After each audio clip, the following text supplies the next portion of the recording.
short interview this afternoon. He is Secretary of the General Conference. Reverend Reist, how long have you been Secretary of the General Conference? I was elected in 2004 at the General Conference in Pittsburgh. So up to now, you're still the Secretary General. So you have this 2 terms. I've had 2 terms completed. I've been elected for my 3rd term. So there's no limit up to the number of terms that you can be Secretary of the General Conference? There's no limit. However, this will be my last term. Oh, why do you say that? Well, I think that when someone has held this office for 12 years, it's probably wise to bring in someone who's younger, who has different perspective. And I've worked with a couple of people to prepare them to take over the job. So I think that it's time for other people to share in the role.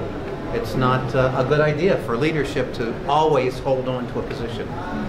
Aside from taking down the minutes of the daily proceedings of the General Conference, what other important functions does the Secretary of the General Conference fulfill? Well, I think the most important role of the Secretary is actually in the orientation of delegates to the work of General Conference and how they can participate fully in the General Conference sessions. So it's a matter of what kind of parliamentary procedure do we use, how do you participate in it, how do you even submit a resolution, how do you follow a resolution through the process. But I think that's the most important role of the Secretary. The recording of the minutes is actually not done by the Secretary because we have recorders who transcribe the entire sessions of General Conference, so that in fact, although I look over the comments, I look over what people have said, other people are actually the ones who are transcribing the information and holding the information. It's more of a managerial role at General Conference in terms of processing, making sure that things flow. What difficulties did you face as Secretary of the General Conference? Well, it's always difficult to get enough of the right volunteers into the right positions. It's also difficult sometimes to make sure that the budget of the church that's been adopted covers the needed activities and expenses. So, for example, the first time that I did orientations for delegates outside the United States, there was no budget for it. And I found out that the General Board of Global Ministries was doing some workshops and that the General Board of Church and Society was doing some workshops. So I went to the General Secretary for Global Ministries and I said, would you mind taking me along at your own expense and giving me some of the time in your workshop so I can do orientation? He said, well, yes, okay.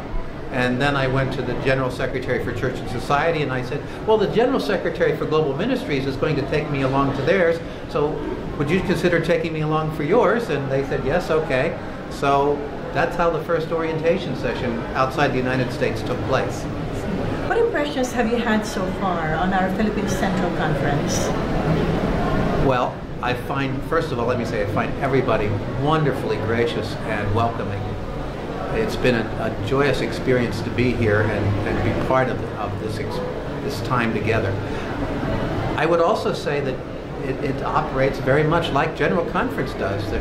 Sometimes we get into lengthy discussions about the rules and what should be and what shouldn't be, and obviously that's part of what happens here. But we also make major decisions, and you've begun the process of selecting bishops, which we don't do at General Conference. So the selection of bishops is something that's unique to you in your area, and I'm impressed by the number of people who want to be bishop. And I'm interested to see how that process works as people get filtered out and other people rise up and are selected. What useful tips can you give the Secretary of the Philippines Central Conference? I would say that anybody in any leadership position only performs as well as the people who support them perform. So the most important thing is not how much you put yourself out front or how much you do. The most important thing is how well you draw around you people who are doing the work with you, who are supporting you in the work, and who care about the work being done. Pastor Reist, thank you very much for giving us your time. Yes, thank you.